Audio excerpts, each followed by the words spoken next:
আসসালামু আলাইকুম। যে চলে যাবার সে যাবে, তাকে আপনি কোনো কিছুর বিনিময়ে ধরে রাখতে পারবেন না।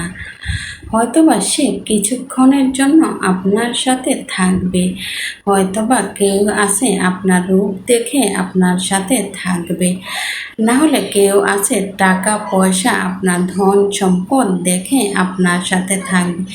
এগুলা কিন্তু ভালোবাসা না হয়। এগুলা যারা মনে করেন এগুলা ভালোবাসা, তারা আসলে বোকার স্বর্গে বাস করেন। আপনাকে যে প্রকৃতিও ভালোবাসবে, সে কখনো আপনার রূপ দেখবে না বা আপনার টাকা পয়সা, এগুলা কিছুই দেখবে না, শুধু আপনার মন দেখবে। যতক্ষণ আপনি তার কাছে রূপ লাবণ্য থাকবে, ততক্ষণই সে আপনার থাকবে। আর যারা আপনাকে টাকা পয়সা দেখে আপনাকে ভালোবাসে, তারা শুধু আপনাকে, যতক্ষণ আপনার কাছে টাকা পয়সা আছে ততক্ষণই থাকবে। এগুলা শেষ হয়ে গেলে কখনোই কাউকে আপনি জোর করে ধরে রাখতে পারবেন না। এগুলো হচ্ছে ক্ষণিকের সময় ভালো লাগা এবং ভালোবাসা। তো আমরা আজকে থেকেই সিদ্ধান্ত নেব যে আমরা কখনোই কাউকে লোভ লালসা দেখিয়ে কাউকে ভালোবাসতে যাব না। এবং ভালো যদি মন থেকে যখন যার প্রতি ভালোবাসা আসে, তখন আমরা তাকে ভালোবাসবো। ভালোবাসাটা একদিন দুদিনের জন্য নয়, ভালোবাসাটা আসে সারা জীবনের জন্য। এবং ক্ষণিকের জন্য যেগুলা ভালোবাসা, আসলে সেগুলা প্রকৃত ভালোবাসা নয়। ভালোবাসা হচ্ছে দুটি মনের একসাথে মিল হলেই একেই ভালোবাসা বলে। এবং ভালোবাসার কোনো জাত হয় না, কোনো ভিন্ন হয় না, কোনো রং হয় না। ভালোবাসার রং শুধুই ভালোবাসা।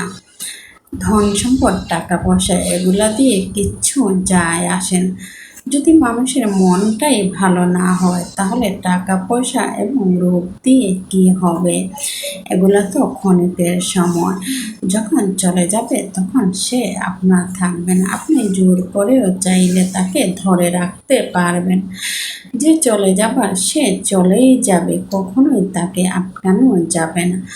আর যে থাকার আপনার সাথে, তাকে আপনি যত কিছুই করেন না কেন, সে যাবার জন্য কোনো অজুহাত আপনার কাছে খুঁজবে না। কারণ সে যে যেতে চায় না, তাহলে অজুহাত তার কাছে কিছুই নেই। আর যে না থাকার, সে নানান অজুহাত খুঁজবে আপনার সাথে না থাকার জন্য, আপনার সাথে ঝগড়া করার জন্য। এটা হচ্ছে তার একটা অজুহাত, সে আপনার সাথে থাকতে চায় না। সে তাহলে আমার আজকে এখান থেকেই আমি বিদায় নিচ্ছি আপনাদের কাছ থেকে। যাদের কাছে আমার ভিডিও ভালো লাগে, অবশ্যই আপনারা লাইক কমেন্ট শেয়ার ফলো দিয়ে আমার পাশে থাকবেন। আর যারা আমার ইউটিউব চ্যানেল থেকে দেখেন, তারা অবশ্যই আমার চ্যানেলটিকে সাবস্ক্রাইব করে নেবেন এবং বেল বাটনটি ক্লিক করে রাখবেন, যাতে আমি পরবর্তী ভিডিও ছাড়ার সাথে সাথে নোটিফিকেশনটি আপনার কাছে চলে যায়। তাহলে আজকে এখান থেকেই বিদায় নিচ্ছি। সবাইকে আবারও জানাই আসসালামু আলাইকুম।